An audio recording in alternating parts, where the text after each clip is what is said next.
کر چلتے ہیں اوپر نیچے رنگ برنگے. وہ اس وقت ان کے قلم سے ہی بریکنگ نیوز نکلا کرتی تھی، کیونکہ ایکسکلوسیو سٹوریز حاجی صاحب نے اس زمانے میں کی ہیں کہ جب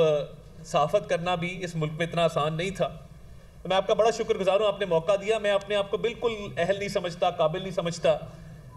کہ میں آپ کی کتاب کے حوالے سے کوئی روشنی ڈالوں.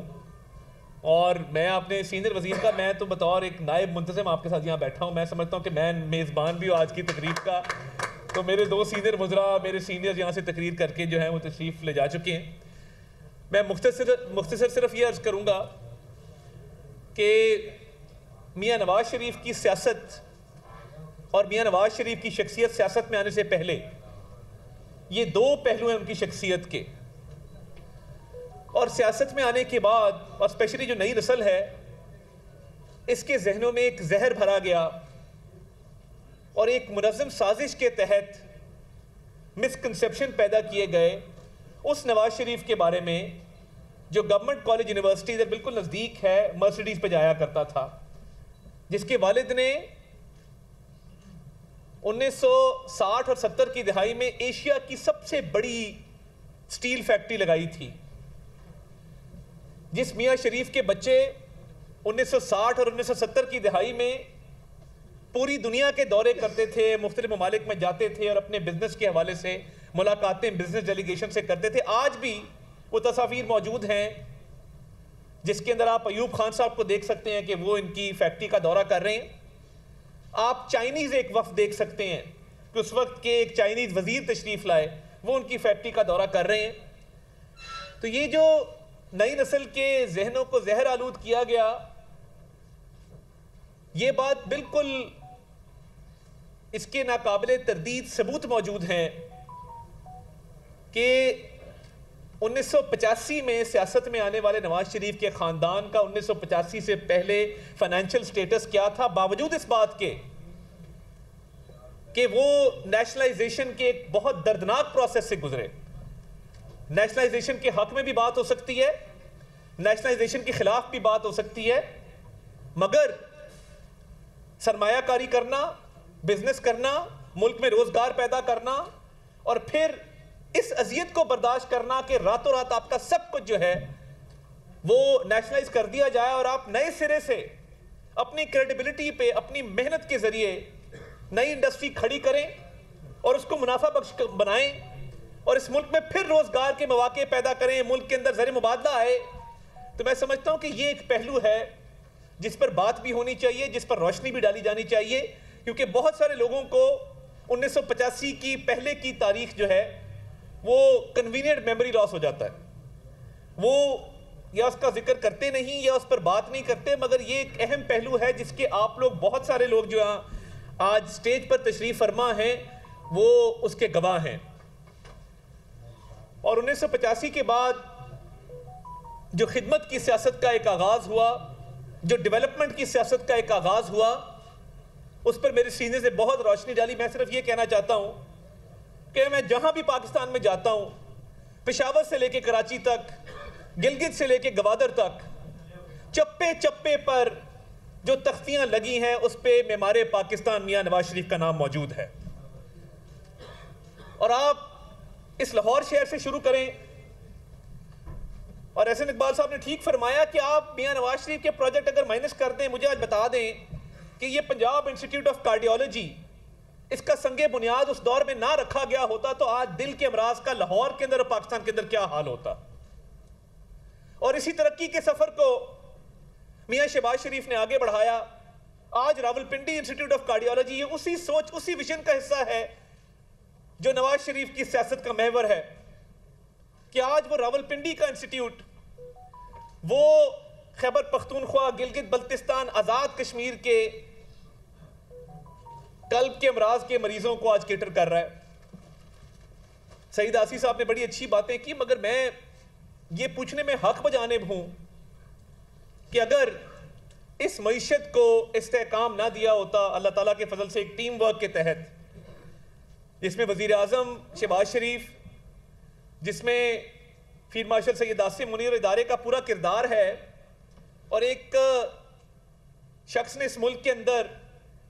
یہ کبھی نہیں ہوا تھا. سیاسی مخالفت ہوتی تھی مگر سیاسی مخالفت کو کبھی دشمنی میں تبدیل کر کے کسی نے یہ نہیں کہا تھا کاش پاکستان ڈیفالٹ کر جائے. کسی سیاسی جماعت نے آج تک آئی ایم ایف کو لیٹر نہیں لکھا تھا کہ پاکستان کی امداد اس بنیاد پہ نہ کی جائے کہ ہمارے مخالف جو ہیں وہ برسر اقتدار ہیں اس لیے پاکستان کی امداد نہ کی جائے.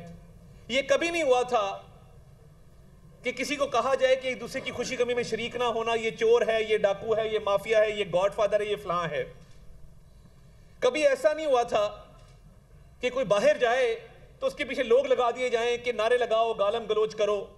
اس ملک میں جو نفرت کے بیج بوئے گئے ہیں, اس ملک کے اندر جو پولرائزیشن کی سیاست کی گئی ہے, اس ملک کے اندر اپنی ذاتی انا کی تسکین کے لیے, اپنے ذاتی اور سیاسی مفاد کے لیے دفاعی اداروں پر جو حملے کیے گئے ہیں, اس ملک کے اندر ایک جھوٹے انصاف کا اور تبدیلی کا نعرہ لگا کر جو تباہی اور بربادی برپا کی گئی ہے, میں سمجھتا ہوں کہ یہ خوش قسمتی ہے کہ اس نظام سے نجات ملی. اور آج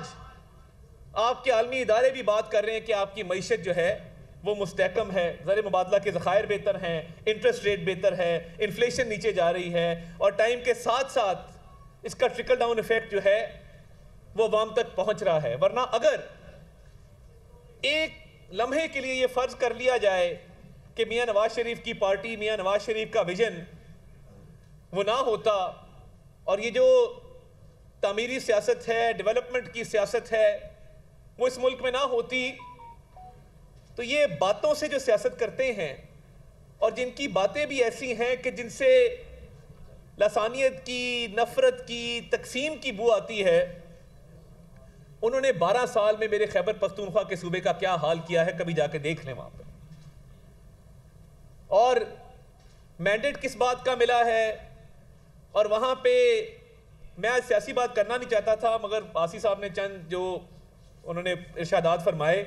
تو میں اپنا فرض سمجھتا ہوں کہ میں اس پہ ضرور اپنی رائے کا اظہار کروں. 12 سال میں میرا ادھر ساتھ ہی الحمرہ کے اندر ایک پروگرام تھا اور سینیٹر ولید اقبال صاحب موجود تھے اور ایک مکالمہ تھا. ایک نوجوان نے سوال کیا, اس نے کہا آپ مجھے 4 ہسپتال, 4 یونیورسٹیاں یا 4 منصوبے بنا دیں جو آپ کی پارٹی نے بنائے ہیں, میں آج آپ کو وعدہ کر کے جاتا ہوں میں آپ کی پارٹی کو ووٹ دوں گا. وہ نوجوان تو کھڑا رہا مگر سینیٹر ولید اقبال وہ محفل چھوڑ کے وہاں سے جو ہے وہ چلتے ہوئے. تو دیکھیے باتیں بہت سی ہیں اور باتیں آتی بھی ہیں لوگوں کو, مگر کیا جس صوبے میں مینڈیٹ ملا 12 سال میں, کیا پی آئی سی جیسا ایک ہسپتال بنا وہاں پہ, کیا پی کے ایل آئی جیسا؟ مجھے یاد ہے میں جب سی ایم سیکریٹریٹ میں شہباز صاحب کے سٹاف میں کام کرتا تھا تو ہمارے پاس کڈنی ٹرانسپلانٹ کے, لیور ٹرانسپلانٹ کے ایک سال میں کئی 100 کیسز آتے تھے, اور بہت سارے پیشنٹ ایسے تھے کہ جو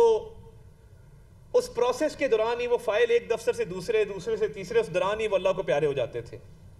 آج اللہ کا شکر ہے کہ ایک پی کے ایل آئی کا اسپتال موجود ہے جس میں 1000 جگر کے ٹرانسپلانٹ اب تک ہو چکے ہیں. دیکھیے عوام کو سہولت دینا, عوام کو ریلیف دینا, یہ میاں نواز شریف کی سیاست کا ہمیشہ محور رہا ہے. ان کو بالکل کسی چیز کی طمع نہیں ہے, کسی چیز کی لالچ نہیں ہے, کوئی مفاد نہیں ہے. ان کی پارٹی کا اگر کوئی نصب العین ہے تو وہ عوامی خدمت ہے, اور اس کے لیے بالکل مشکلیں بھی برداشت کی, سختیاں بھی برداشت کی. مگر آج اگر آپ یہ سارے پروجیکٹ مائنس کر دیں تو مجھے بتائیے کہ ہم کہاں کھڑے ہوں گے. اور کیا جب یہ موٹر وے بنائی گئی, آپ سب تو اس کے عینی شاہد ہیں, وہ کسی نے بہت اچھا اس نے لکھا ہوا تھا الیکشن کے دوران, ایک نعرہ میں ایک جگہ گیا تو کسی نے لکھا ہوا تھا کہ نواز شریف دے چنگے کام موٹر وے تے ایٹم بم. تو یہ دیکھیں نا, یہ موٹر وے جب ساؤتھ ایشیا کی پہلی بنائی گئی تب مہاتیر نے بھی ملیشیا میں موٹر وے نہیں بنائی تھی. جب یہ موٹر وے بنی تو ہمارا ہمسایہ جو ہے وہ ٹوٹی سڑکوں پہ گزارا کر رہا تھا, وہ مشرقی ہمسایہ ہو, وہ مغربی ہمسایہ ہو, پورے ساؤتھ ایشیا میں ایک موٹر وے نہیں تھی. ڈیبو کارپوریشن تب کوریا سے پاکستان آیا اس موٹر وے کو تعمیر کرنے کے لیے. اگر یہ موٹر وے نہ ہوتی, میں نے ہیلتھ کا ایگزامپل دیا, پی کے ایل آئی کا دیا, کارڈیالوجی کا دیا, اور میں امپیریکل ایویڈنس پہ آپ سے بات کروں گا کہ نواز شریف کیوں جدید پاکستان کا معمار ہے. کہ اگر یہ موٹر وے نہ ہوتی اور حاجی نواز رضا صاحب نے اپنی کتاب کی آج رونمائی کے لیے لاہور آنا ہوتا جی ٹی روڈ سے, تو دیکھیے موٹر وے کے نہ ہونے کی وجہ سے ان کو ٹوکن دیا جاتا کہ آج ہفتے کا دن ہے حاجی صاحب رش بہت ہے کیونکہ موٹر وے تو نہیں ہے, تو قطاریں جو ہیں وہ 150 کلومیٹر کے اوپر لگی ہوئی ہیں جی ٹی روڈ کے اوپر, یہ منگل والے دن آپ آئیں اور منگل والے دن کا یہ ٹوکن ہے, آپ لاہور جا کے اپنی کتاب کی رونمائی کر لیں. چھوٹی سی مثال ہے. اور تب تنقید کرنے والے کہہ رہے تھے جی جیبیں بھری جائیں گی, موٹر وے بن رہی ہے, اس پہ جہاز اتاریں گے, یہ 3 لین کیوں بن رہی ہے. اللہ نے وہ دن دکھایا کہ موٹر وے کے اوپر جہاز بھی اترے اللہ تعالیٰ کے فضل سے.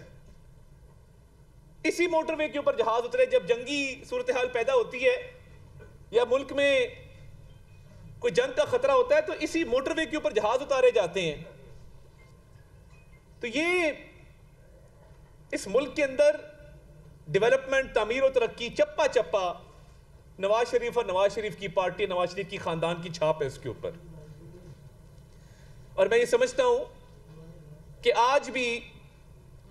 جس طریقے سے معیشت سنبھلی ہے, جس طریقے سے آپ کی فورن پالیسی چل رہی ہے, پاکستان بین الاقوامی سطح پہ بہت ریلیونٹ ہے. اور میں ایک اور بات آپ کو بتاؤں, جب سینٹرل ایشیا سے پریزیڈنٹس اور پرائم منسٹر آتے تھے پاکستان, تو ہم دیکھتے تھے کہ پرائم منسٹر نواز شریف ان کو ایئرپورٹ لینے گئے ہیں یا ان کو اپنے گھر دعوت دی ہے یا ان کو مری گورنر ہاؤس لے گئے ہیں. تو ہمیں تب سمجھ نہیں آتی تھی